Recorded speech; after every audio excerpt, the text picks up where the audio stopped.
اگر اس عرصے میں اسے کامل یقین نہ ہوتا کہ جس ہستی کی طرف میں جھوٹ منسوب کر رہا ہوں وہ قادر ہے، وہ توانا ہے، وہ مجھے جڑوں سے اکھاڑ کے پھینک سکتی ہے، تو وہ وجود جو دہریت کے اس سفر میں آہستہ آہستہ آگے بڑھتا ہے، وہ دہریت کے نشان پیچھے چھوڑ کر چلتا ہے، اس کی مجالس میں وہ گفتگو ہوتی ہے، اس کی مجالس گواہ ہو جاتی ہیں کہ یہ وہ شخص تھا جو مذہب کے مذاق اڑایا کرتا تھا، جو خدا کی ہستی کے خلاف باتیں کیا کرتا تھا۔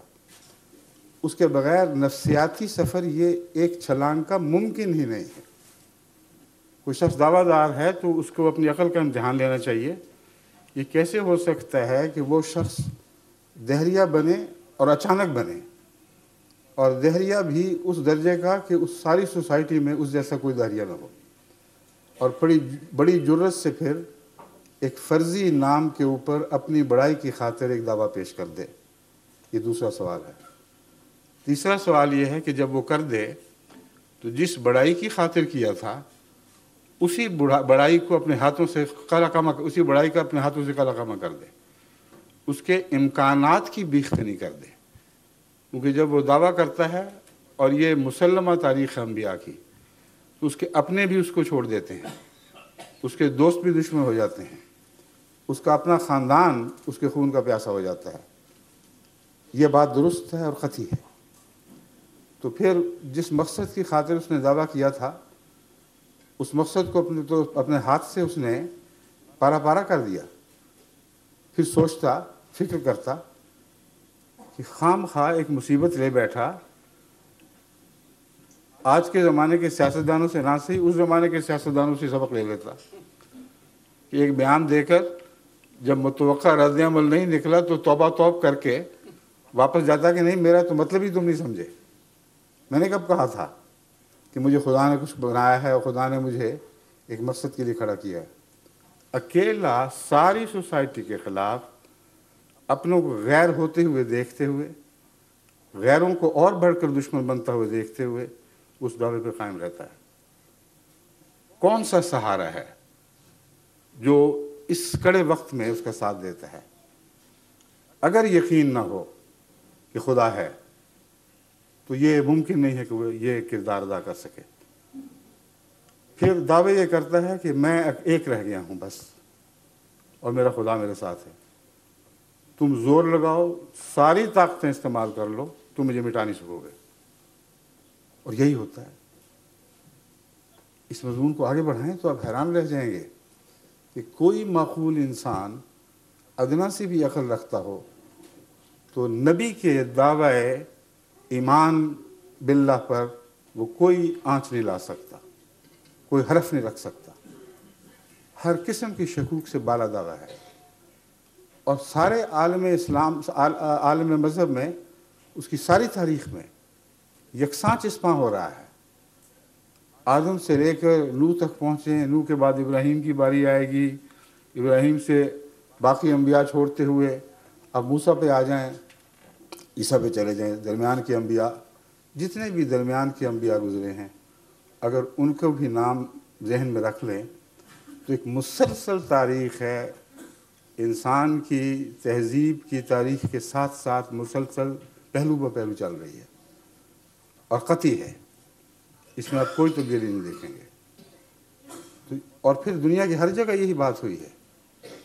ہندوستان میں آئیں تو کرشنا کا وجود ہمیں نظر آتا ہے، سارے مقابلوں کے باوجود اس کرشنا کی بات نہیں کر رہا جس کو ہندو خدا سمجھتے ہیں، اس کرشنا کی بات کر رہا ہوں جس کے متعلق ایک حدیث میں آتا ہے کہ کان فی الہند نبی، ہند میں بھی ایک نبی تھا، اسمہ کاہن، اس کا نام کاہن تھا۔ اور کرشن کنہیا اور کاہن یہ وہی نام ہے دراصل جو مختلف تلفظات کے ساتھ ادا کیے جاتے ہیں۔ تو اس بحث کو چھوڑیں، میں جو بات کر رہا ہوں مسلمانوں کے لیے اس کے سوا چارہ نہیں کہ ہندوستان میں کسی نبی کا وجود تسلیم کریں۔ اگر وہ کہیں کرشن نہیں تھا تو دکھائیں پھر اور کون تھا، کیونکہ قرآن کہتا ہے کہ ہر دنیا کے ہر حصے میں، ساری دنیا کے ہر حصے میں ہم نے نبی بھیجے ہیں، ہر زمانے میں بھیجے ہیں۔ تو اس پہلو سے ہندوستان کی تاریخ بھی گواہ بن جاتی ہے، ایک ادنا بھی تزلزل نہیں دکھایا، باوجود اس کے کہ ان کے مقابل پر بہت بڑی طاقتیں جمع ہو گئی تھی۔ پھر حضرت زرتشت کی تاریخ لیں، پھر حضرت کنفیوشس کی تاریخ لیں، دنیا میں جتنی بڑی بڑی قومیں مذہب کے نام پر قائم ہوئیں اور آج تک زندہ ہیں اور مضبوطی سے دنیا میں مستحکم ہو چکی ہیں، ان سب کی ایک ہی تاریخ ہے جو دہرائی جا رہی ہے۔ تو ایک انہوں نے کب کیا تھا؟ یہ تو ایک دوسرے سے ملے بھی نہیں تھے، ان کے زمانے جدا جدا تھے، ملک الگ الگ۔ پھر کیسے ممکن ہے کہ ان سب نے ایک ہی اسکیم سازش سے سوچی ہو اور ایک ہی طرز پر پھول کی طرح کھلے ہوں اور ہر پتی اسی طرح کھلی ہو جس طرح دوسرے پھولوں کی کھلتی چلی گئی؟ یہ یکسانیت، یہ عالمگیر اتحاد، جبکہ آپس میں میل جول کا کوئی رابطہ نہیں، یہ سارے مضمون ہیں۔ میں جیسے کہ کہا تھا مختصر میں عرض کروں گا، ان پر آپ غور کریں تو انبیاء کا وجود خدا کی صداقت کی، خدا کے وجود کا سب سے بڑا ثبوت ہے، اور ایسا ثبوت ہے کہ کوئی ذی ہوش جو تعصب سے پاک ہو اس کو رد نہیں کر سکتا۔ حضور اگلا سوال ڈاکٹر عالمگیر صاحب کا ہے، جو کارڈیالوجسٹ ہیں، کنسلٹنٹ ہیں اور شیپرڈ بش سے تشریف لائے ہیں۔ جی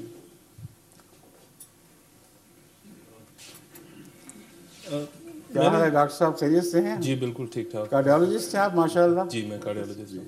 کہاں سے ہیں ہندوستان سے؟ میں پاکستان لاہور سے ہوں جی۔ لاہور سے ہیں؟ ہاں جی۔ اچھا، نام کیا بتایا تھا انہوں نے آپ کا؟ عالمگیر۔ عالمگیر، میں غلط سمجھا تھا، میں اس میں کچھ جیت کا ہے۔ نہیں، عالمگیر۔ پاکستان سے تشریف لائے ہیں ڈاکٹر عالمگیر صاحب۔ جی جی میں یہیں پر کام کرتا ہوں۔ جی ٹھیک ہے۔ میرے سے صرف ایک کوئری ہے، وہ یہ کہ آج کل مطلب کئی اس طرح سیکٹس ہیں جس میں لوگ اپنے آپ کو ڈکلیئر کرتے ہیں ایز اے ہم سچے ہیں۔ جی، تو ایک تو یہ کہ اگر مطلب انہوں نے مرزا صاحب نے اپنے آپ کو نبی جو ڈکلیئر کیا تھا، اس کا مطلب ہاؤ کین وہ کنفرم کیسے ہو سکتا ہے؟ وہ تو کوئی بھی انسان اٹھ کے کہہ سکتا ہے اور اس کے پیچھے 500-600,000 لوگ جمع ہو سکتے ہیں، جو آپ امریکہ میں کئی اور جگہ دیکھتے ہیں کہ سیکٹس بنتے ہیں اس طرح۔ اور دوسرا، جب بھی نبی پہلے آئے تھے تو کوئی نہ کوئی اس وقت کوئی پرابلمس تھے جن کو ایڈریس کرنے اللہ تعالیٰ نے بھیجا تھا۔ تو اس وقت جب یہ آئے تھے کہ کیا پرابلمس تھے جو کہ ان کو اپنے آپ کو نبی ڈکلیئر کرنا پڑا، ویسے کیوں نہیں یہ کر سکتے تھے؟ جی میں بیٹھتا ہوں۔ پہلی بات تو یہ ہے کہ نبی ڈکلیئر کرنا پڑا ظاہر کر رہا ہے کہ انہوں نے کوئی منصوبہ بنایا تھا کہ میرا کام تب چلے گا میں بطور نبی اپنے آپ کو پیش کر سکوں اور پھر میں مسائل کو حل کروں گا۔ یہی ہے نا اس میں پوشیدہ بات یہی دکھائی دے رہی ہے۔ تو اس سوال کے اندر مضمر ہے یہ بات، اس کے بغیر سوال بنتا نہیں، ورنہ آپ سوال خدا پہ کرتے کہ خدا نے ان کو کیوں بنا دیا۔ ظاہر بات ہے کہ آپ یہ مان نہیں رہے۔ میں سمجھتا ہوں آپ کی بات، آپ کو حق ہے، جب تک آپ کو ثبوت مہیا نہ ہو آپ کیسے مانیں گے؟ اس لیے آپ نے بڑی محتاط زبان استعمال فرمائی اور کہا کہ کچھ اصلاح کی نیت سے اٹھے ہوں گے، مجھے شک نہیں، مگر یہ کیا ضرورت تھی کہ اس اصلاح کی کوشش میں اپنے آپ کو نبی ڈکلیئر کرنا پڑا؟ نمبر ایک بات۔ نمبر دو، وہ اصلاح کی کوشش تھی کیا جس کے لیے آپ نے کوئی ارادہ باندھا تھا؟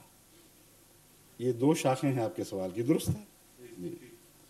جہاں تک ضرورت اصلاح کا تعلق ہے، آپ نے اس سلسلے میں ایک بات پہلے کہی جو تمہید کے طور پر تھی کہ دنیا میں بہت سے فرقے ہیں مذاہب کے، ہر ایک اپنے آپ کو سچا کہہ رہا ہے، یہ بھی فرمایا تھا نا آپ نے، درست۔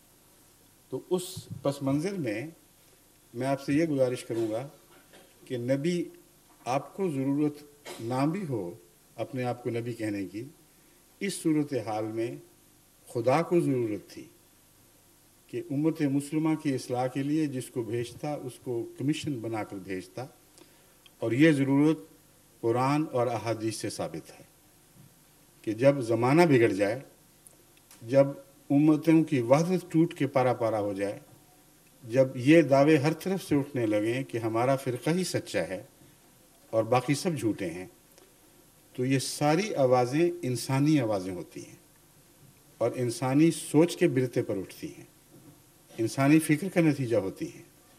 جتنی بھی تحریکات آج عالم اسلام میں جاری ہیں زندگی کی، ان میں سے ایک نے بھی یہ نہیں کہا کہ مجھے خدا نے بنایا ہے اور مجھے خدا نے مقرر فرمایا ہے، اور ان کے ساتھ جتھے ہوتے ہیں جیسا کہ آپ نے بیان کیا، اور وہ جتھے اس آواز کو طاقت دیتے ہیں۔ مگر کیا امر واقعہ نہیں ہے کہ مذہب کی تاریخ میں جب کڑے دن آتے ہیں، جب قومیں بکھر جاتی ہیں، جب وحدت ٹوٹ جاتی ہے، تو انسانی کوشش کے ذریعے ان کو دوبارہ ایک وحدت پر اکٹھا نہ کیا جا سکتا ہے، نہ کبھی کیا گیا ہے، کیونکہ انسانی اختلاف ایک دوسرے سے انسانی بنیادی حق کی بنا پر ہے کہ تمہاری مرضی تم یہ نتیجہ نکالو، میری مرضی میں یہ نتیجہ نکالتا ہوں، تم قرآن کی آیتوں سے یہ سمجھتے ہو، میں وہ سمجھتا ہوں۔ اب یہ جھگڑا ایسا ہے جو قرآن کے حوالے سے ہو یا حدیث کے حوالے سے ہو، وہ کبھی منطقی نتیجے تک نہیں پہنچ سکتا، اور ہر شخص کا ایک دعویٰ ہے، اس سے زیادہ اس کی کوئی حیثیت نہیں۔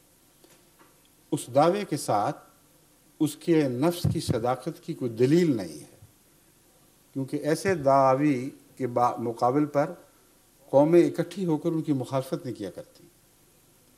مولانا مودودی کی مخالفت ہوئی، درست ہے، لیکن سارے عالم نے پھر بھی ان کو اسلام کا جزوی سمجھا، لیکن کوئی ایسی مخالفت نہیں ہوئی کہ اپنے سے نکال کر باہر پھینکا گیا ہو اور آپس کے اختلافات کے باوجود ایک شخص کی مخالفت پر ساری جمعیت اکٹھی ہو گئی ہو۔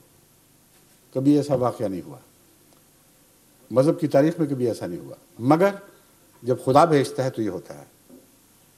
بس یہ ضرورت تھی کہ چونکہ جب امتیں بگڑ جاتی ہیں تو اللہ تعالیٰ کی طرف سے بھیجے ہوئے کے بغیر امتوں کی اصلاح ممکن نہیں ہوتی، اور بھیجنے والے کی صداقت کے ثبوت میں یہ اول ثبوت ہوتا ہے، جیسا کہ میں پہلے عرض کر چکا ہوں کہ پہلے وہ لوگوں میں مرغوب ہوتا ہے، ہر دل عزیز ہوتا ہے، اور اس کے باوجود ایک رات ایسا دعویٰ کر بیٹھتا ہے کہ اپنے بھی ساتھ چھوڑ دیتے ہیں اور شدید مخالفت کا سامنا کرنا پڑتا ہے۔ یہ اس کی صداقت کی پہچان کے لیے ضروری ہے، ورنہ یہ مطلب نہیں کہ اللہ اپنے پیاروں کو بے وجہ دکھوں میں سے گزارتا ہے۔ اس کی سچائی کے امتحان کے بغیر اس کے ارد گرد مضبوط ایمان لانے والوں کی جماعت اکٹھی ہو نہیں سکتی۔ اب جتنی دوسری موومنٹس ہیں جس میں انسان نے خدا کا نام نہیں لیا، یہ کہا ہے کہ میں یہ سمجھتا ہوں قرآن اور حدیث کے مطالعے سے کہ خدا یہ کہتا ہوگا، اس سے آگے نہیں بڑھے۔ کسی نے یہ نہیں کہا کہ اللہ نے ہمیں خود مقرر فرمایا، ہدایت دی کہ یہ کہو، اور اس آیت کا یہ مضمون ہے، اس آیت کا یہ مطلب ہے۔ کسی ایک نے بھی یہ دعویٰ نہیں کیا، اس لیے ان کے ساتھ وہ مخالفت بھی نہیں ہوئی، اس لیے نہ ان کی سچائی کا امتحان ہوا، نہ ان کے ماننے والوں کی سچائی کا امتحان ہوا۔ مگر جب خدا کسی کو کھڑا کرتا ہے تو دوہرا فائدہ یہ ہے کہ نبی کی صداقت کا امتحان بھی اس کی اپنے ثبات قدم سے، بے نفسی سے، سب کچھ ہاتھ سے جاتا دیکھنے کے باوجود اپنے دعوے پر استقلال سے قیام کے نتیجے میں ظاہر ہو جاتا ہے، اور اگلا ثبوت لاکھوں کی صورت اختیار کر جاتا ہے۔ ہر شخص جو اس جماعت میں آتا ہے وہ آگ سے گزر کے آتا ہے، وہ پھولوں کی سیج پر چل کے نہیں آتا۔ اس کو گالیاں دی جاتی ہیں، اس کے خلاف مخالفتوں کی آگیں بڑھکائی جاتی ہیں، اس کی جائیدادیں چھین لی جاتی ہیں، بسا اوقات ماں باپ اس کو اپنے حق کے وراثت سے محروم کر دیتے ہیں۔ اس کا مطلب یہ ہے کہ صرف ایک گواہی، ایک سچا نہیں رہا، اور بہت سے ایسے وجود اس کے ارد گرد کھڑے ہو جاتے ہیں جن میں سے ہر ایک کا کردار اس کی سچائی کی نشانی ہے۔ اگر اس نے یقین نہ کیا ہوتا، اگر اس کو کامل اعتماد نہ ہوتا کہ اس شخص میں کچھ سچائی کی علامتیں ہیں، تو وہ اپنی دنیا داؤ پہ نہ لگا دیتا محض اس خیال سے کہ شاید سچا ہو۔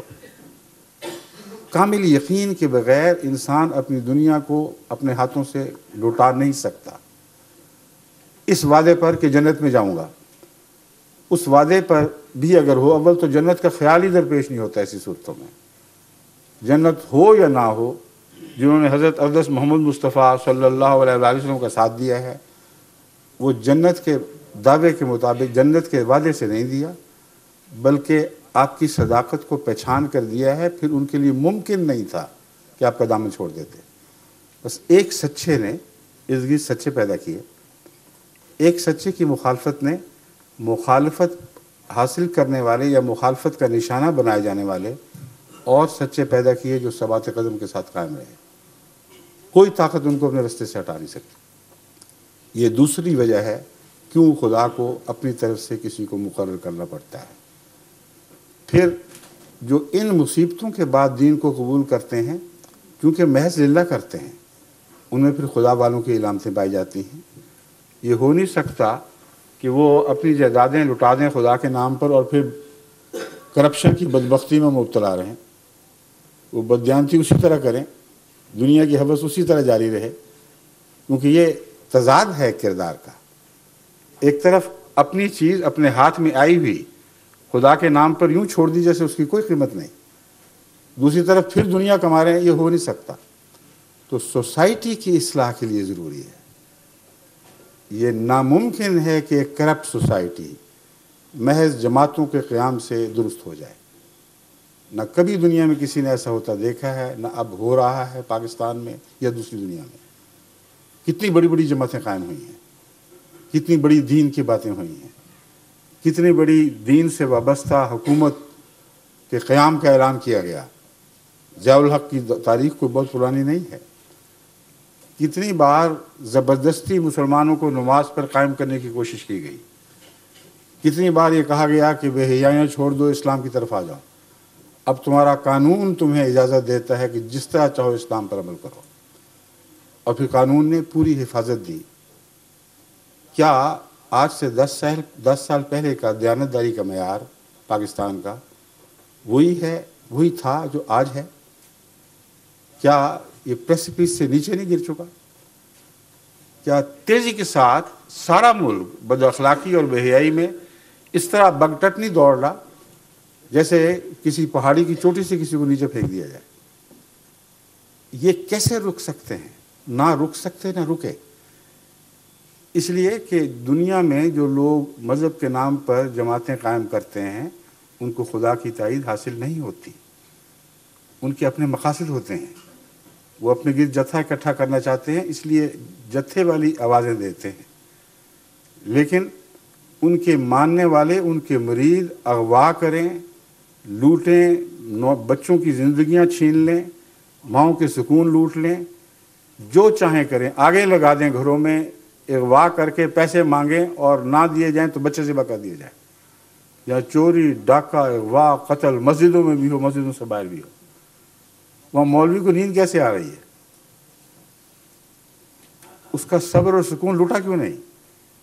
صاف ظاہر ہے کہ یہ سارے خدائی کے دعوے دار ہیں۔ ان کی مانو گے، ان کے سامنے سر جھکاؤ گے تو تمہیں اجازت ہے جو چاہو کرتے پھرو، تمہارے اسلام کو کوئی گزر نہیں، ہم تمہارے اسلام کی حفاظت کریں گے۔ کون ہوتا ہے تمہاری طرف ٹیڑھی آنکھ سے دیکھنے والا؟ مگر ہمیں نہ چھوڑنا۔ ہمارے فرقے کو چھوڑا تو پھر ہم تمہیں سبق سکھائیں گے، ورنہ نہیں۔ بس ہر فرقے کے امام نے اپنے فرقے کے لوگوں کو عملاً جو ہر قسم کی کھلی چھٹی دے دی ہے، اس کے نتیجے میں اسلام کا نام صرف نام ہے، وہاں حقیقت اسلام موجود ہی نہیں ہے۔ حقیقت اسلام موجود ہو تو تقویٰ دکھائی دے، بازاروں کے حالات بدل جائیں، انسان دوسری عورت پر بری نظر اٹھانے کے تصور بھی نہ کرے، بچے اغوا کرنا اور قتل کرنا۔ کون سا اسلام سکھاتا ہے یہ؟ جن سربراہوں کے پیچھے یہ لوگ ہیں انہوں نے کبھی نوٹس لیا؟ کبھی وہ نکلے ہیں گلیوں میں کہ ہم یہ نہیں ہونے دیں گے؟ اس لیے کہ وہ گلیوں میں نکلیں کہ نہیں ہونے دیں گے تو وہی ماننے والے ان کے پیچھے پتھر لے کے پڑ جائیں گے۔ ان کی آواز پر لبیک صرف اس وقت کہا جاتا ہے جب بدی کی طرف ان کو بلاتے ہیں، جب لوگوں کے مال لوٹنے کے لیے طرف بلاتے ہیں، جب آگے لگانے کی طرف بلاتے ہیں تو لبیک لبیک کہہ کے ساری قوم ان کے گرد اکٹھی ہو جاتی ہے۔ کیا کبھی خدا کے کسی رسول نے اس نام پر لوگوں کو اپنے گرد اکٹھا کیا تھا کہ آؤ میں تمہیں بلاتا ہوں کہ سب کے گھروں کو آگے لگا دو، بچوں کو اغوا کر لو، ان کو لوٹو، یتیموں کی جائیدادیں کھا جاؤ، بیواؤں کے اموال لوٹ لو، جھوٹے مقدمے کرو، اور دن رات دنیا کی فکر رہے جائیدادیں بنانے کی، اور سیاست بھی کرو تو مسلسل جھوٹ کی سیاست کرو، عدالتوں میں جاؤ تو جھوٹ سے مسلح ہو کر جاؤ، ورنہ تمہارا کوئی امن نہیں۔ یہ اسلام ہے۔ اگر یہ نہیں ہے تو آپ کھلم کھلا دیکھ سکتے ہیں کہ یہ بنیادی فرق ہے۔ جب تک خدا کی طرف سے کوئی مقرر ہو کے نہ آئے، اس کا نام نبی رکھے یا غیر نبی رکھے، خدا کی طرف سے ایک آنے والا لازم ہے، اس کے بغیر سوسائٹی کی اصلاح ہو نہیں سکتی، اور قربانیوں سے رستوں سے گزارے بغیر کوئی قوم دوبارہ زندہ نہیں ہوا کرتی۔ یہ وہ فرق ہے جو آغاز ہی میں ہم نے دیکھا۔ ایک سیاسی صورتحال کے موازنے کے طور پر میں آپ کے سامنے رکھتا ہوں۔ کانگریس نے لمبے عرصے تک محنت کی تھی، اور مسلم لیگ میں وہ اس محنت کا فقدان تھا، کوئی ایسی لمبی تاریخ ان کی نہیں تھی۔ جب دو ملک قائم ہوئے ہیں تو ان کا ملک فوراً منظم ہوا ہے اپنے آئیڈیلز کے گرد، اور ان کو قائم رکھا۔ لیکن پاکستان دیکھتے دیکھتے اکھڑ گیا ہے اپنی منزل سے۔ اس کی وجہ یہ ہے کہ وہاں قائد اعظم کو اللہ تعالیٰ غریق رحمت فرمائے، اس ایک انسان کی سچائی تھی، اس کا عزم تھا، جس نے غیر کے سامنے سر جھکانے سے انکار کیا، اور آخر دینی مخالفتوں کے باوجود پاکستان کو بنا لیا۔ اب کیا ہے؟ اب وہ تجربہ کار، وہ محنت کرنے والے جنہوں نے پاکستان کمایا تھا وہ تو نہیں ہے، لیکن جنہوں نے سارا زور لگا دیا تھا کہ پاکستان نہ بنے، وہ ملک پہ قابض ہو چکے ہیں، اور دین کے نام پر۔ تو یہ کھیل ہے، تماشا ہے، یہ حقیقت ہے۔ ان باتوں کو پہچاننے کے لیے کسی تحریری دلیل کی ضرورت نہیں ہوا کرتی، ایک نفس کی اندرونی دلیل ہے جسے قرآن کریم بینہ فرماتا ہے۔ ہر نفس کو خدا نے قوت بیان عطا کی ہے، یعنی بولنے کی نہیں بلکہ تمیز کرنے کی قوت، اور اس قوت کے حوالے سے آپ ہمیشہ سچ کو جھوٹ سے ممتاز کر کے دیکھ سکتے ہیں۔ بس لمبی تفصیلی بحث کی بجائے، جو بہت وقت چاہے گی، میں حضرت مرزا صاحب کے متعلق یہ عرض کر دوں کہ آپ اس ٹیسٹ پر پورے اترے ہیں جس پر پہلے انبیاء پورے اترتے آئے ہیں۔ آپ ہندوستان کی سب سے زیادہ اس زمانے میں غیر مولویوں میں سب سے زیادہ مرغوب شخصیت تھے، اور لوگوں کی نظریں آپ پر اٹھ رہی تھیں۔ ہندوستان کے طول و عرض سے آپ کی تعریف میں مقالے لکھے جا رہے تھے۔ ایک رات آپ پہ کیا گزری کہ سب کچھ اپنے ہاتھ سے چھوڑ دیا۔ سب سے بدترین انسان کے طور پر دنیا کی نظر میں آپ نے سر اٹھایا ہے، اور پھر خدا نے ان کو نہیں چھوڑا۔ پھر جماعت ارد گرد جمع ہونی شروع ہوئی، سخت مخالفتوں کے باوجود۔ آج بھی یہی ہو رہا ہے۔ تو یہ اصلاح کا ایک ہی طریق ہے، ایک ہی نسخہ ہے جو خدا نے آدم سے لے کر آج تک ہمیشہ استعمال کیا تو اصلاح کی ضرورت اٹھی۔ ویسے ڈاکٹر آپ بہتر جانتے ہیں کہ جو نسخہ تجربے میں آیا ہوا ہو اسی کو انسان دہراتا ہے۔ جو نسخہ تجربے سے ناکام ثابت ہوتا چلا جائے اس کو کبھی کوئی معقول ڈاکٹر اٹھا کے اپنے مریضوں کی زندگی برباد نہیں کرے گا۔ بس یہ نسخہ جو ہے پاپولیرٹی کی، مجالس بنانا، تنظیمیں قائم کرنا، یہ تو مذہبی دنیا کا قدیم سے رواج ہے، مگر چلا کبھی نہیں یہ نسخہ۔ اصلاح کا نسخہ وہی ہے، قربانی کے رستوں پہ سے آؤ گے، جو کچھ ہاتھ میں ہے لوٹاتے ہوئے آؤ گے، پتھر کھاتے ہوئے آؤ گے، پھر خدا کی طرف سے تم لوگوں پر پھول برسائے جائیں گے، اس کے بغیر ممکن نہیں ہے۔ یہی کافی ضروری ہے۔ حضور اگلا کویشچن کونسلر آنند پٹیل صاحب جو نیو ہم ایسٹ لنڈن سے تشریف لائے ہیں ان کا ہے۔ جی میں کونسلر آنند پٹیل صاحب سے درخواست کروں گا کہ وہ تشریف لائیں اور اپنا سوال کریں۔ یہ پہلے بھی تشریف لا چکے ہیں؟ نہیں، وہ ایک اور دوست تھے نسبتاً پتلا جسم تھا ان کا، وہ نہیں اب آیا؟ اچھا، آنند پٹیل صاحب ویلکم۔ شکریہ آپ کا۔ حضور میں یہ سوال جاننا چاہتا ہوں آپ سے آپ کی جماعت کے بہت سے لوگ ہمارے بورو میں رہتے ہیں اور میں نے سنا ہے کہ انہیں بہت سے تکلیف اٹھا کر یہاں آپ آئے ہیں، پھر بھی ان سے زیادہ ہمیں معلومات نہیں ملتی ہے۔ تو میں یہ جاننا چاہتا ہوں یہ کیا وجہ ہے کہ آپ نے جو ظلم و ستم سہتے ہوئے بھی آج تک کوئی آواز بلند نہیں کی؟ یہ بہت اہم سوال ہے، تشریف رکھیں، میں عرض کرتا ہوں۔ آپ بہار کے ہیں؟ ادھر تشریف۔ جی میں مہاراشٹر کا ہوں، مہاراشٹر، حیدرآباد دکن کے یہ بمبئی جو اس کا کیپٹل ہے۔ اچھا، بامبے، ٹھیک۔ بمبئی کیپٹل میں مہاراشٹر جلگام آپ کی جو ڈسٹرکٹ کا۔ اردو ہے اس پر کچھ بہاری اثر سا ہے تلفظ میں، اس لیے میں کہہ رہا تھا۔ ایسا تو میں بھارت میں بہت گھوما ہوا ہوں، بہت ہندوستان میں بہت سے علاقوں میں ٹھیک گھوما ہوں، ٹھیک، تشریف رکھیے، جزاک اس اللہ۔ وجہ سے اسے بولوں۔ ٹھیک ہے۔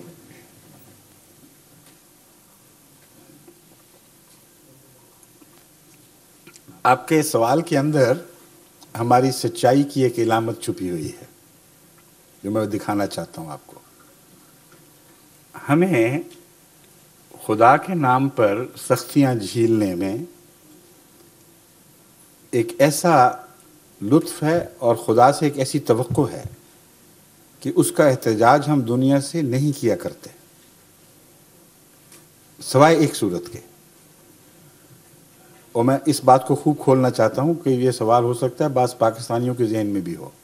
ایک طرف تم کہتے ہو ہم خدا سے التجا کرتے ہیں، دوسری طرف تم ساری دنیا میں بتا رہے ہو کہ تم سے کیا ہو رہا ہے، تو یہ کیوں تضاد ہے؟ اور بتا رہے ہو تو ہندوستانیوں کو کیوں نہیں بتا رہے، باقی سب کو کیوں بتا رہے ہو؟ یہ سوال بہت ہی دلچسپ سوال صورت اختیار کر چکا ہے۔ ہم بتاتے تو ہیں مگر ہندوستانی دوستوں کو زیادہ نہیں بتاتے، یہ ہے اصل صورتحال۔ وجہ یہ ہے کہ ہم مذہب کے نام پر پولیٹیکل فائدے اٹھانے کے قائل ہی نہیں ہیں اور اس کو جائز نہیں سمجھتے۔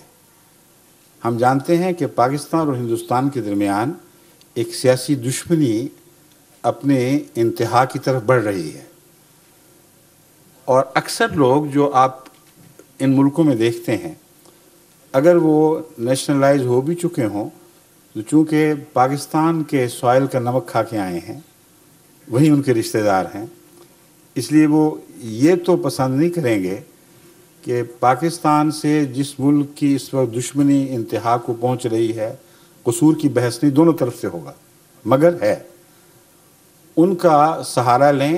ان کو مذہب میں ہمارے کوئی دلچسپی نہیں ہوگی، مگر یہ دلچسپی ضرور ہوگی کہ ان کے سامنے ہم کوائف رکھیں، ہم ثبوت پیش کریں اور اس کو وہ دنیا میں اچھالیں، اس غرض سے نہیں کہ ایک مظلوم قوم کی حمایت ہو، بلکہ اس غرض سے کہ ایک دشمن ملک کے اوپر تبر رکھ سکیں۔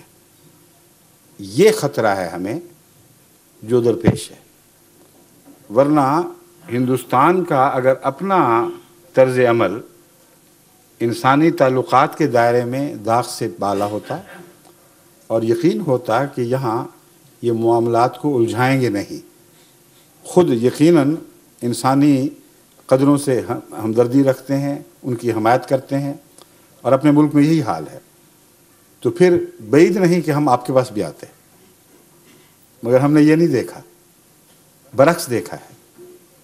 ہندوستان میں جو ہندو مسلم کشمکش جاری ہے، اس میں بابری مسجد سے جو کچھ ہوا، اس قوم کے پاس ہم جائیں اور کہیں کہ مردان کی ہماری مسجد شہید کر دی گئی، کوئٹے کی مسجد یہ کر دی گئی، فلان جگہ یہ ہوا، یہ جائز بات نہیں، کیونکہ جہاں ان کے سامنے ان کا اپنا ضمیر ان کی اقدار کی حفاظت نہیں کر سکا، وہاں وہ ہماری اقدار کے لیے کہاں لڑیں گے؟ ہاں، اپنے فائدے کی خاطر ان قوائف کو استعمال کرنے کا احتمال ہے۔ اس لیے میں پسند نہیں کرتا کہ احمدی ہندوستان کے کندھے پر بندوق رکھ کے اپنے مقاصد حاصل کرنے کی کوشش کریں، کیونکہ میں تو اپنے خطبے میں جب پاکستان کو ظلموں پہ کرٹیسائز کرتا ہوں تو ہندوستان کو بھی کرتا ہوں، اور کبھی میں نے دبی ہوئی بات نہیں کی۔ امریکہ کو بھی کرتا ہوں، انگلستان ملوث ہو تو اس کو بھی کرتا ہوں، کبھی پرواہ نہیں کی کہ جس حکومت کے سائے میں بیٹھا ہوں ان کے سامنے حق بولنے میں میرا نقصان ہو جائے گا۔ تو یہ بین الاقوامی سچائی کی حفاظت کے لیے ضروری ہے۔ کہ اقتصادی یا سیاسی اغراض کی خاطر اپنے مذہبی معاملات کو دنیا کے سامنے نہ ڈالیں. کہاں جہاں ضروری ہے وہاں بات کریں، اور وہ ضروری کیوں ہو جاتا ہے وہ میں عرض کرتا ہوں. ہماری تاریخ میں ہم پر ظلم پہلی بار تو نہیں ہوا. جب حضرت مسیح موعود علیہ السلام نے اعلان فرمایا، دعویٰ قادیان سے دعویٰ کیا ہے، تو ساری تاریخ گواہ ہے مسلسل اس وقت سے جہاں جہاں احمدیت نے سر اٹھایا ہے، جہاں جہاں احمدیت کا بیج بویا گیا ہے، وہاں اس کو پامال کرنے کے لیے ہر کوشش کی گئی ہے. ساری تاریخ میں کبھی آپ یہ نہیں دیکھیں کہ جماعت احمدیہ نے دنیا کے سامنے یہ معاملے اٹھائے ہوں. اس کی وجہ یہ ہے کہ پہلے یہ ایک ایسا مضمون تھا جس کا انفرادی کوششوں سے تعلق تھا، حکومتیں ملوث نہیں تھیں. پہلی بار جو باقاعدہ حکومت ملوث ہوئی ہے وہ پاکستان کی حکومت ہے، اور ملوث اس طرح نہیں ہوئی کہ اپنے تعصب کا اظہار کیا ہے، جیسے تو افغانستان بھی ملوث تھا. قانون سازی کے ذریعے احمدیوں سے ان کے تمام بنیادی حقوق چھیننے کی کارروائی میں پاکستان تنہا ہے اور ممتاز ہے. کسی عرب ملک نے بھی یہ بات نہیں کی. اس لیے ہم عرب ممالک میں بالکل زیادہ جاتیاں ہو جاتی ہیں، کچھ لوگ قید ہو جاتے ہیں، ہم جانتے ہیں ہوتا ہے، مذہب کی خاطر قربانی دینی پڑتی.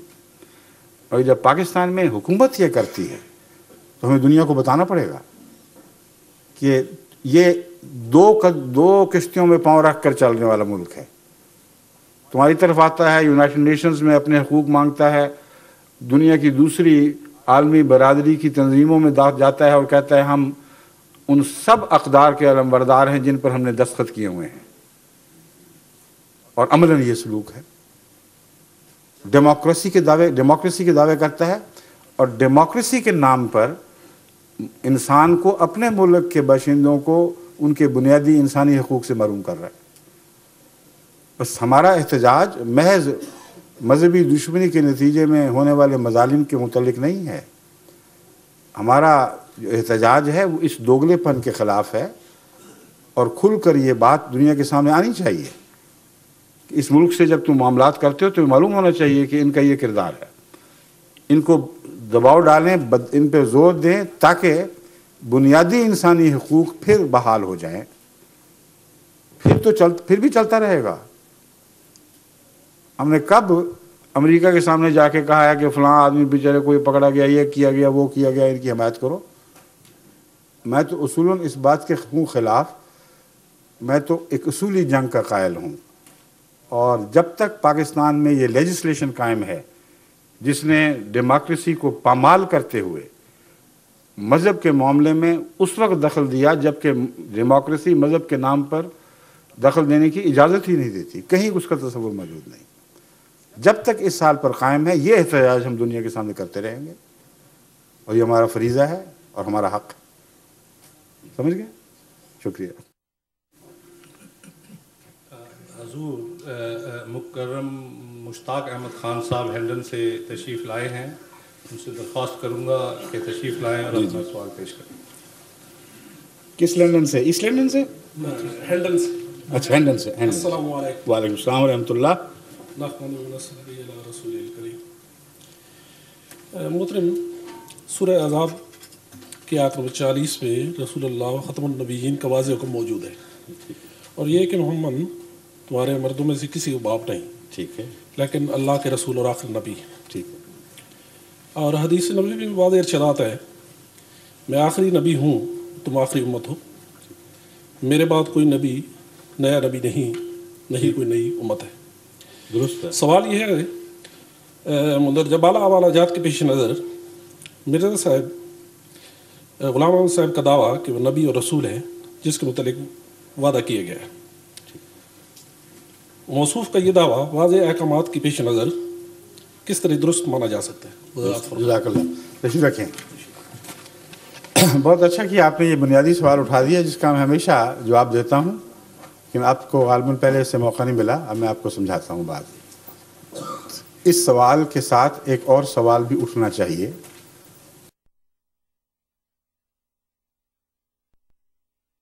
کہ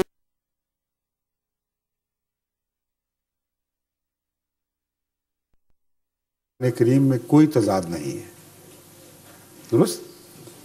اور وہ فرمان نبوی جو حقیقت میں سچے ہوں اور بناوٹی نہ ہوں، لوگوں نے بعد میں حدیثیں گھڑ بھی لی، جو واقعتاً حضرت صلی اللہ علیہ وآلہ وسلم کے ارشادات ہوں، ان میں کوئی تضاد ممکن نہیں ہے، درست؟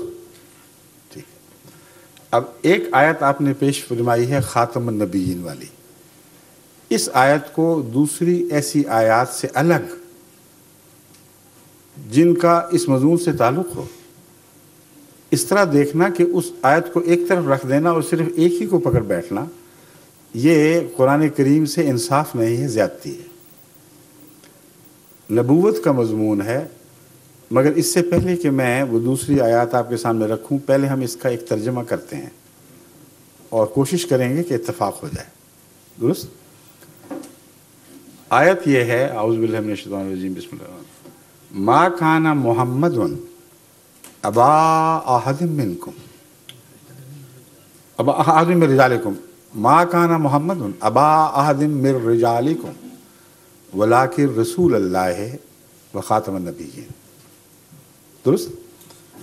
محمد صلی اللہ علیہ وآلہ وسلم تم جیسے مردوں کے، میں تم جیسے کا ترجمہ جان کے اس آیت کے مضمون کی طرف روشنی ڈالنے کے لیے کہہ رہا ہوں۔ رجالکم کا مطلب یہی ہوا نا کہ تمہارے جیسے مردوں کے باپ نہیں ہیں، ولیکن رسول اللہ ہے، مگر اللہ کے رسول ہیں۔ پہلا سوال یہ اٹھنا چاہیے کہ کیا رسالت اور باپ ہونا دو متضاد باتیں ہیں؟ اگر متضاد باتیں نہیں ہیں تو لیکن کا کیا مطلب ہوا؟ اگر یہ مضمون ہو کہ رسولوں کے تو لڑکے ہوتے ہی نہیں، رسول تو مردوں کے باپ نہیں ہوا کرتے، تو تم کیا سوال کر رہے ہو؟ درست کہ محمد رسول اللہ تم جیسے مردوں کے باپ نہیں، لیکن وجہ یہ ہے کہ رسول اللہ ہے، یہ تو بات نہ بنی۔ اس کے علاوہ ایک اور بات بھی کر دی، ولیکن رسول اللہ و خاتم النبیین، یعنی مردوں کی نسل ختم کرنے والا ہی نہیں، رسولوں کی نسل بھی ختم کرنے والا ہے۔ اس سے نہ مردوں کی نسل جاری ہوگی نہ رسولوں کی نسل جاری ہوگی، یہ مطلب بنے گا۔ یہ مقام مدح کا مطلب ہے۔ کیا انسانی فطرت اس جواب کو قبول کر سکتی ہے؟ یہ ہر ایک کی فطرت اپنے پوچھنے والے کو جواب دے گی، مگر میری فطرت تو ہرگز ان معنوں میں اس کو قبول نہیں کر سکتی۔ اس لیے لازم ہے کہ لفظ خاتم کی چھان بین کی جائے، آنکھیں بند کر کے وہ معنی نہ منظور کیا جائے جو مولویوں نے آج امت پر ٹھونسنے کی کوشش کی ہے، اور اتنی بلند آواز سے ہر مسجد سے، ہر دفتر، ہر اخبار میں اتنا شور مچایا ہے کہ عامت الناس جن کو زیادہ عربی آتی کچھ نہیں، قرآن کا بھی مطالعہ ختم کے وقت سنتے ہوں گے کہ ہو رہا ہے، اس سے زیادہ پتہ نہیں اکثر۔ انہوں نے مولویوں سے سنا ختم ختم ختم ختم، اور مولویوں کو ختم کرتے بھی دیکھا ہے، کھانا ختم کرتے ہوئے۔ وہ کہتے ہیں ایسا رسول آیا گویا کہ جس نے سب نبیوں کو ختم کر دیا۔ کیا عربی محاورے میں اس معنی کی گنجائش ہے بھی کہ نہیں، یہ دیکھنا ضروری ہے۔ امر واقعہ ہے کہ خاتم کا لفظ اہل عرب شان کے لیے اور امتیاز کے لیے اور ان معنوں میں استعمال کرتے ہیں کہ وہ آخری سند ہے، وہ حرف آخر ہے، زمانے کے لحاظ سے استعمال نہیں کرتے۔ یہ لفظ باقیوں پر بھی استعمال ہوا اور اہل عرب، فصحائے عرب نے کیا۔ متنبی ایک شاعر ہے، مسلمان دور میں پیدا ہوا ہے جبکہ آیت خاتم النبیین کا مضمون خوب اس زمانے کے اہل علم اور اہل ادب کے سامنے تھا۔ اس کی کتاب پر لکھا ہوا دیوان پر خاتم الشعراء، خاتم النبیین کے مقابل پر خاتم الشعراء، اور حکمت کا بادشاہ ابو علی سینا کو کہا جاتا ہے، اور ان کی کتاب پر، ان کے دیوان پر، القانون جو ان کی کتاب ہے اس پہ لکھا ہوا ہے خاتم الاطباء اور خاتم الحکماء۔ ہر فضیلت کے لیے عربوں نے مختلف جگہوں پر لفظ خاتم کے ساتھ ایک فضیلت کو باندھا؟ کن معنوں میں باندھا؟ کیا ان معنوں میں کہ وہ شاعر جس کو متنبی کہتے ہیں، اب آئندہ اس کے مرنے کے بعد تم شاعری کا منہ نہیں دیکھو گے، آخری شاعر آ گیا ہے، اور لفظ آخر کو بھی ان معنوں میں باندھا ہے، فضیلت کے معنوں میں، اور اردو میں بھی مثال ہے۔ داغ نے کہا آخری شاعر جہان آباد کا خاموش۔ آپ کے داغ کے متعلق کہا ہے؟ حالی نے داغ کے متعلق کہا تھا آخری شاعر جہان آباد کا خاموش ہے۔ حالانکہ بڑے شاعر پیدا ہوئے جہان آباد، آج کل بھی ہر گلی میں ملتے ہوں گے۔ تو کیا معنی ہے آخری اور خاتم کے جب تعریف کے مقام پر ہوں؟ اس کا مطلب یہ ہوتا ہے یہ وہ شخص ہے جس نے اس مضمون میں جس کو اس کو خاتم کہا جا رہا ہے درجہ کمال حاصل کر لیا ہے، اس سے اوپر کوئی جا نہیں سکتا، سب کا سردار ہے۔ اور آئندہ اگر کوئی پیدا ہوگا تو تابع پیدا ہوگا، غلام پیدا ہوگا، ماتحت پیدا ہوگا، اس کا حرف اس کے حرف کے مقابل پر رکھا نہیں جا سکتا۔ یہ وہ سند ہے جس کے بعد ہر دوسری سند بے معنی ہو جائے گی۔ ایک یہ معنی ہیں خاتم کے جو عرب استعمال سے معروف ہیں، وہ معنی جو ہم پر مولوی ٹھونسنے کی کوشش کرتے ہیں وہ ان جگہوں میں کسی جگہ بھی خود لگا کے دکھا ہی نہیں سکتے، کیونکہ اگر وہ معنی کریں گے تو ساری فضیلتیں امت سے اٹھ جائے گی، نبوت نہیں جائے گی، ولایت بھی جائے گی، کیونکہ باقی باتیں تو عام عربوں نے کہیں۔ ایک ایسی بات ہے جو حضرت اقدس محمد رسول اللہ صلی اللہ علیہ وآلہ وسلم نے اسی لفظ خاتم کو استعمال کرتے ہوئے فرمائی۔ حضرت علی کے متعلق فرمایا انت خاتم الاولیاء وانا خاتم الانبیاء۔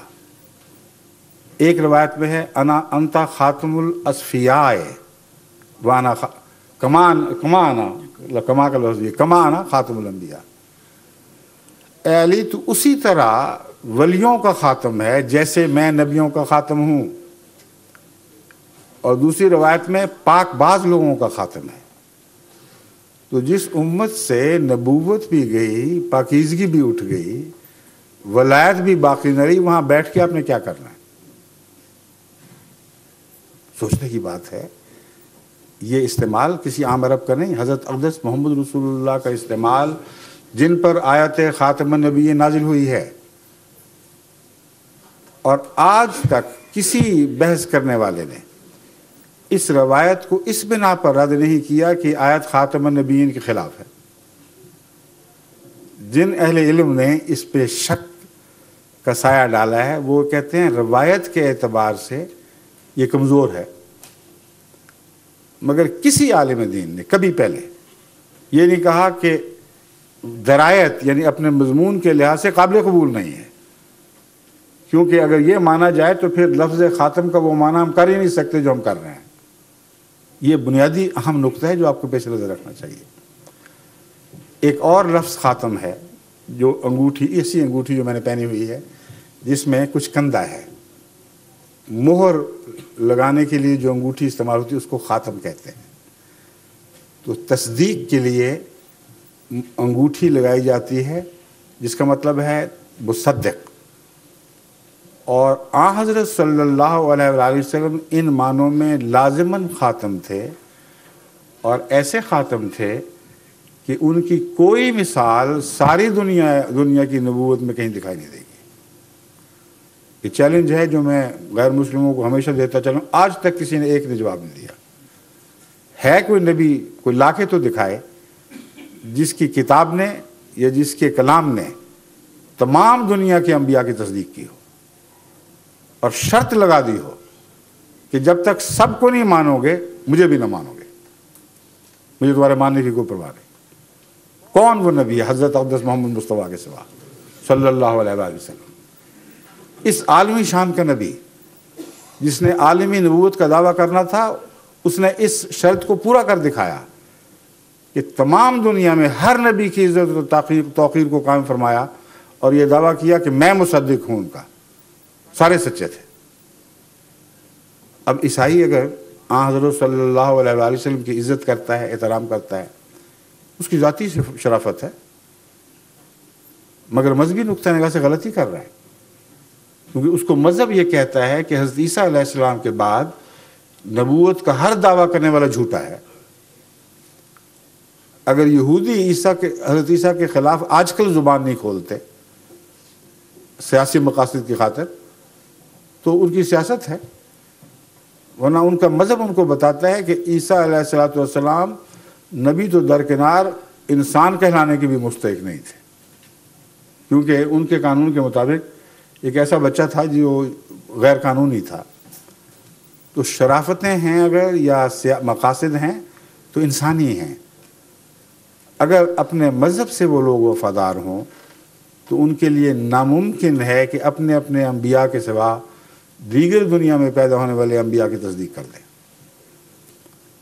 سوائے حضرت محمد رسول اللہ صلی اللہ علیہ وسلم کے۔ جادو وہ جو سر چڑھ کر بولے، ترجمہ وہ جو ہر جگہ صحیح دکھائی دے، 100% سچا ثابت ہو اور اس میں گہرے مقاصد ہوں، شان محمد مصطفیٰ اس سے بڑھتی ہو اور دوبالا ہوتی ہو، نہ یہ کہ آپ کی ذات پر حرف آتا ہو۔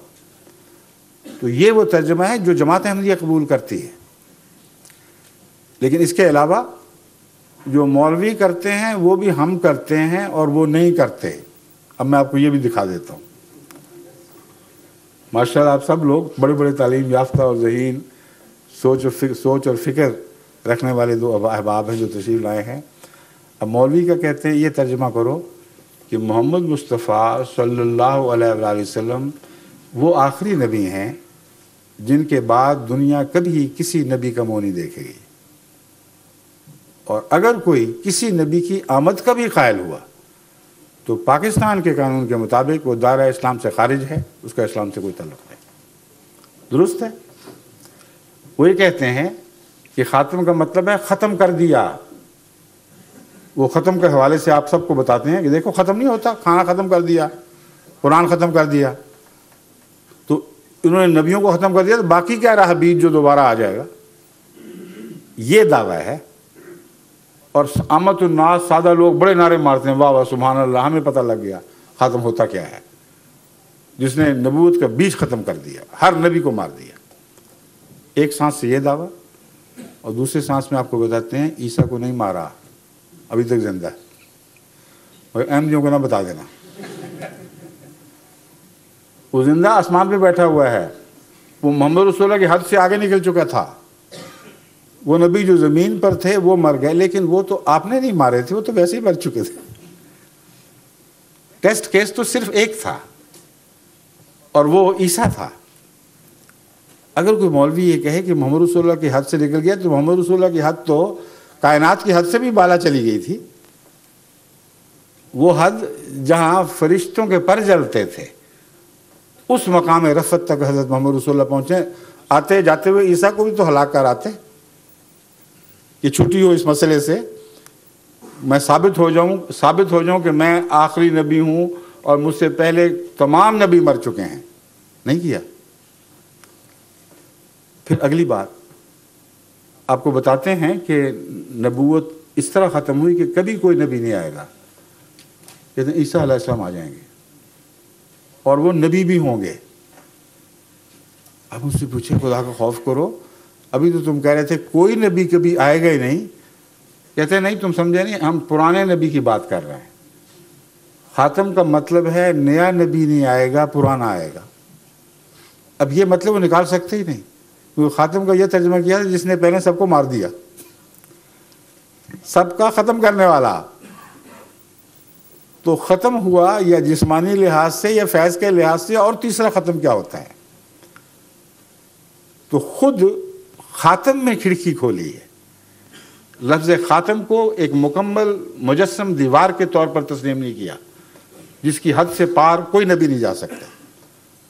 اس میں کھڑکی کھول دی، وہ جس طرح چور ڈاکو سند لگاتے ہیں، اس طرح اندر داخل ایک سند لگا دی اور دروازہ کھڑکی کھول دی کہ عیسیٰ علیہ السلام آئیں گے تو یہاں سے نکل کے آ جائیں گے چپ کر کے۔ ہم کہیں گے یہ تو پرانا نبی ہے، پہلا پرانا نبی تھا تو محمد رسول اللہ صلی اللہ علیہ وسلم خاتم کیسے ہو گئے؟ پھر اب جب ہم بات کہتے ہیں تو کہتے ہیں نہیں وہ پہلے پیدا ہوا تھا. تو قرآن کریم پھر یہ خاتم کی تعریف کر رہا ہے کہ ایسا نبی ہے جس کے ہوتے ہوئے پہلے تو جتنی دفعہ مرضی آ جائے جو پہلے پیدا ہوئے تھے کوئی فرق نہیں پڑتا. تو مطلب کیا تھا خاتم کا؟ پھر سوال یہ اٹھنا چاہیے، ہر معقول شخص کو یہ پوچھنا چاہیے کہ خاتم کا مقصد کیا ہے؟ کیا یہ مقصد ہے کہ نبوت کی ضرورت ہے اور پھر بھی خدا نے ختم کر دیا ہے، یا یہ مقصد ہے کہ نبوت کی ضرورت نہیں رہی؟ اگر یہ مقصد مانیں کہ خاتم النبیین حضرت محمد رسول اللہ صلی اللہ علیہ وآلہ وسلم کو بناتے ہوئے اللہ تعالیٰ یہ بات بھول گیا کہ نبی تو میں ختم کر رہا ہوں، ضرورت باقی ہے، اب میں کیا کروں؟ تو خاتم کا مضمون ایسا لغو اور بےمانی ہو جائے گا کہ دنیا کا کوئی ذی شعور انسان اس بات کو خدا کی طرف منسوب کر ہی نہیں سکتا. ضرورت تھی اور پھر رستے روک دیے. جب رستے روک دیے اور پوچھا گیا کہ اب کیا کریں، پھر ضرورت تو باقی ہے، فکر نہ کرو میں پرانا واپس لے آؤں گا. تو جب پرانا آ گیا تو ضرورت باقی رہی، اور نبوت کی ضرورت باقی رہنا آیت خاتم النبیین کی شان کے خلاف ہے. اگر اس لیے آپ خاتم ہوتے کہ ہمیشہ کے لیے نبوت کی ضرورتیں پوری کر دی تھیں تو یہ ایک کلمہ تعریف ہے. اگر اس معنی میں خاتم ہے کہ نبوتوں کی ضرورتیں باقی تھیں مگر اس کے باوجود آپ کی امت میں کوئی نبی کا مرتبہ پانے والا انسان پیدا نہیں ہو سکتا، تو یہ حضرت صلی اللہ علیہ وآلہ وسلم کی مدح نہیں مذمت ہے. اور مولوی دوسری طرف سے کان پکڑ کے آپ کو کہہ دیتے ہیں فکر نہ کرو پرانا مسیح آ جائے گا. اب اس میں اور بھی باتیں ہیں. پرانا مسیح آئے گا تو ان کی یہ بات تو پوری ہوگی کہ پہلے پیدا ہوا، لیکن مرا کون بعد میں؟ وفات کس کی ہوئی؟ یہ بھی تو دیکھو. آخری پیدائش سے گنا جاتا ہے یا وفات سے گنا جاتا ہے؟ ساری دنیا جانتی ہے کہ کسی کا آخری ہونا اس کی پیدائش سے نہیں، اس کی وفات سے گنا جاتا ہے. بس ان کا قول یہ بنا، ان کا یہ تصور یہ ہوا کہ حضرت محمد مصطفیٰ صلی اللہ علیہ وآلہ وسلم کو عیسیٰ علیہ السلام نے جو 570 سال پہلے پیدا ہو چکے تھے اپنی آنکھوں کے سامنے پیدا ہوتے دیکھا، اپنی آنکھوں کے سامنے وفات پاتے دیکھا، اور آج 1400 سال ہو گئے ہیں ابھی تک نہیں مرے. اتریں گے تو مریں گے. اول تو اترنا ہی نہیں تو مرنا کہاں سے انہوں نے؟ کوئی معقول آدمی سوچ ہی نہیں سکتا. اترنا تھا تو کتنے زمانے بیت گئے، کتنی مصیبتیں امت پہ ٹوٹ پڑی. اترتے قصہ قضیہ صاف ہوتا. وہ ہے ہی نہیں اوپر بیٹھے ہوئے، تو یوں ہی مولویوں کا خیال ہے. تو نہ اتریں گے نہ اس مصیبت سے چھٹکارا ہوگا، اور زندہ رہیں گے ہمیشہ. تو عملاً دعویٰ یہ ہے کہ ایک نبی ہمیشہ کے لیے زندہ رہے گا، یعنی گویا وہ خدا بن گیا جو موت سے پالا ہو گیا. جبکہ خدا فرماتا ہے کل نفس ذائقۃ الموت.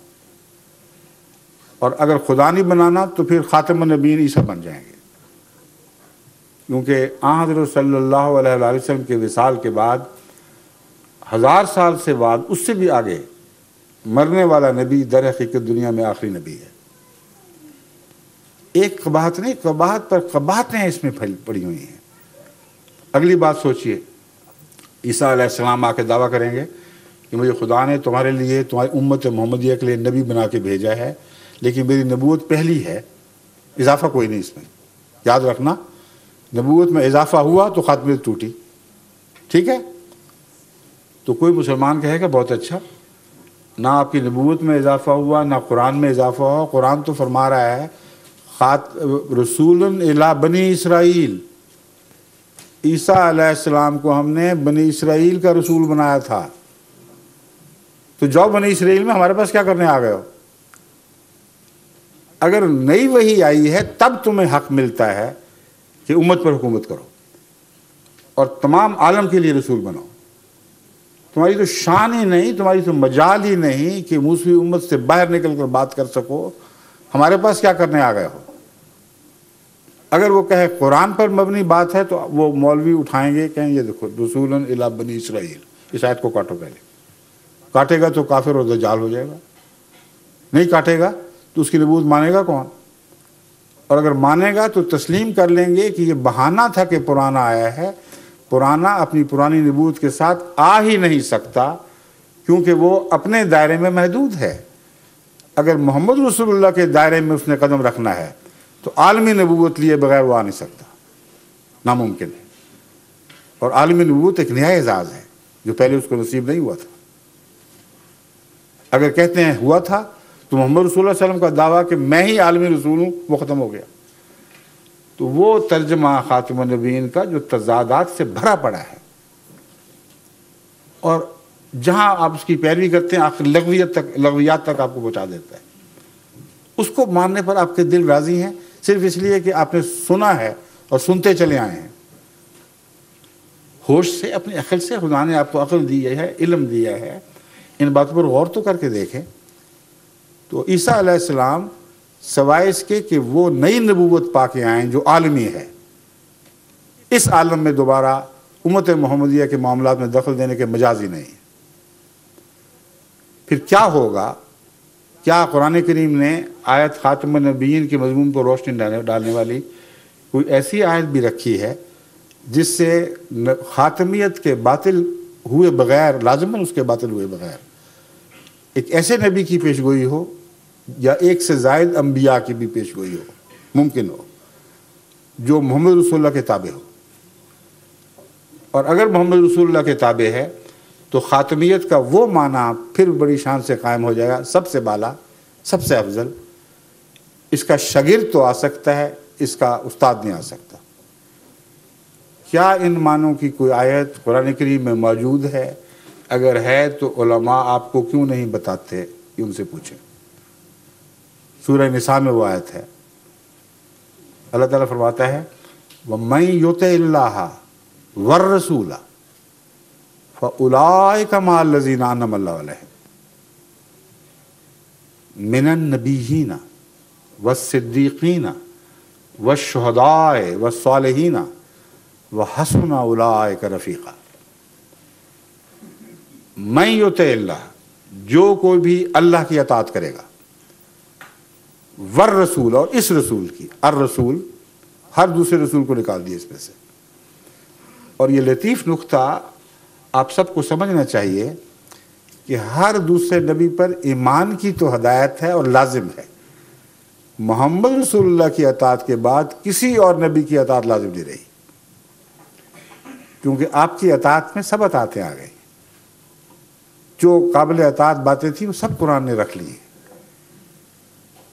اس میں کتب قیمہ ہیں، تمام دائمی صداقتیں ہیں۔ بس اس پہلو سے یہ مضمون سورہ نساء کی اس آیت سے خوب کھل جاتا ہے کہ خاتم کا مطلب کیا ہے اور آئندہ کیا ہونے والا ہے۔ اللہ فرماتا ہے وَمَن يُطِعِ اللَّهَ وَرَسُولَهُ، جو کوئی بھی اللہ کی والرسول اور اس رسول محمد مصطفیٰ کی اطاعت کرے گا۔ بڑا زبردست عنوان لگا ہے۔ کیا آپ خیال کر سکتے ہیں کہ ایسے لوگوں کو جو خدا اور رسول محمد کی اطاعت کریں ان کو سزا ملے گی، ان کے درجے گھٹائے جائیں گے؟ کیا ہو سکتا ہے؟ یہ سوال ہی نہیں پیدا ہوتا۔ یہ عنوان بتا رہا ہے کہ بہت بڑے انعام کا اعلان کیا جا رہا ہے، اور باقی آیت بالکل یہی بات کر رہی ہے۔ فَأُولَٰئِكَ مَعَ الَّذِينَ أَنْعَمَ اللَّهُ عَلَيْهِمْ، اب بس یہی لوگ ہوں گے جن پر خدا انعام فرمائے گا۔ انعام کے لیے اب اللہ اور محمد رسول اللہ کی اطاعت لازم قرار دے دی گئی ہے۔ مَعَ الَّذِينَ أَنْعَمَ اللَّهُ عَلَيْهِمْ، مگر ہوں گے وہ کون لوگ؟ مِنَ النَّبِيِّينَ، ایسے لوگ اطاعت کرنے والے نبیوں میں سے ہوں گے، وَالصِّدِّيقِينَ، اور صدیقوں میں سے ہوں گے، وَالشُّهَدَاءِ، اور شہیدوں میں سے ہوں گے، وَالصَّالِحِينَ، اور صالحین میں سے ہوں گے، وَحَسُنَ أُولَٰئِكَ رَفِيقًا، ان سے بہتر ساتھی اور کس کو کیا نصیب ہو سکتا ہے۔ یہ ہے آیت خاتم النبیین کا مفہوم جو قرآن سے اس شان کے ساتھ ثابت اور واضح ہے۔ اور بھی بہت سی آیتیں ہیں، مگر پھر بات بہت لمبی ہو جائے گی. میں نے حدیث کی بھی بات کرنی ہے, آپ نے چھیڑی تھی. یہ درست ہے, حدیثیں ایسی ہیں جن میں رسول اللہ صلی اللہ علیہ وسلم نے فرمایا لا نبی یا بعدی, قطعیت کے ساتھ. اب قرآن میں تو تضاد ہو نہیں سکتا, جیسا کہ میں نے دکھا دیا ہے بھی نہیں. یہ معنی قرآن کی روح سے سچے ثابت ہو گئے. پھر حدیث کا قرآن سے کیسے تضاد ہو گیا؟ حضرت صلی اللہ علیہ وآلہ وسلم نے جو سب سے زیادہ قرآن کو سمجھتے تھے, ان باتوں کو دیکھنے کے باوجود, من یطع اللہ کی آیت کے نزول کے باوجود یہ کیوں فرمایا کہ لا نبی یا بعدی, میرے بعد کوئی نبی نہیں ہے؟ مگر کیا صرف یہی فرمایا یا کچھ اور بھی فرمایا تھا؟ جس طرح خاتم کے سوا اور بھی آیتیں ہیں, اس کے سوا اور بھی تو حدیثیں ہیں. اگر ان کو سامنے نہیں رکھو گے تو پھر حقیقت میں حضرت اقدس محمد رسول اللہ کا منشا تم پا ہی نہیں سکتے. اور اصول یہی ہے کہ تضاد وہاں بھی نہیں نکلے گا. حضور اکرم نے ایک طرف یہ فرمایا, دوسری طرف فرمایا کہ آنے والا مسیح جس کا وعدہ دیا گیا ہے وہ نبی اللہ ہوگا. اور حدیث مسلم میں ایک ہی حدیث میں 4 مرتبہ اس کو نبی اللہ فرمایا ہے. اب کیا حضرت رسول اللہ صلی اللہ علیہ وآلہ وسلم یہ کہتے وقت اس بات کو بھول گئے تھے کہ میں نے تو کہا تھا لا نبی بعدی؟ پھر بعدی کا کیا معنی ہے؟ ایک اور حدیث ہے جو علماء آپ کے سامنے نہیں رکھتے, جو سارے تضاد کو حل کر دیتی ہے. فرماتے ہیں لیس نبی بینی و بینہ, جس مسیح کے متعلق فرمایا کہ وہ نبی ہوگا, آئندہ زمانے میں ہوگا اور نبی ہوگا, اس کے متعلق فرمایا لیسا نبی بینی و بینہ. جب میں کہتا ہوں میرے بعد نبی نہیں, تو یہ مراد نہیں ہے کہ وہ بھی نبی نہیں ہے, میرے اور اس کے درمیان کوئی نبی نہیں ہے. میرے اور آنے والے مسیح کے درمیان کوئی نبی نہیں ہے. اب تضاد کہاں رہا باقی؟ بعدی قیامت تک کے لیے ہے یا کسی معین وقت کے لیے؟ بعدی کبھی چھوٹا اثر بھی رکھتا ہے, لمبا اثر بھی رکھتا ہے. سوال یہ ہے کہ محمد رسول اللہ صلی اللہ علیہ وآلہ وسلم اس بات کو قیامت سے ملا رہے تھے یا ایک لمبے عرصے کا بعد مراد ہے جس نے کسی وقت ختم ہونا تھا؟ کس بات پر, کس وجود پر ختم ہونا تھا؟ حدیث مسلم نے بتایا کہ اس کے باوجود مسیح نبی اللہ کے طور پر آئیں گے. اور اس حدیث نے دکھا دیا کہ حضرت صلی اللہ علیہ وآلہ وسلم کا منشا یہ ہے کہ میرے بعد عیسیٰ کے آنے تک کوئی نبی نہیں آئے گا. یہی مضمون عمر کے متعلق روایت کرتے ہوئے حضرت عمر رضی اللہ تعالیٰ کو حضرت صلی اللہ علیہ وسلم نے ان کے متعلق بات بیان فرماتے ہوئے کہا کہ اگر میرے بعد آنا ہوتا تو عمر ہوتا. صاف پتہ چلا کہ مان بعد مراد ہے. ایک لمبے عرصے تک امت میں خدا تعالیٰ کسی کو بطور نبی بلکہ امتی نبی کے طور پر بھی مبعوث نہیں فرمائے گا. اگر فرمانا ہوتا تو ایک اور حدیث وضاحت کر رہی ہے کس کو فرماتا.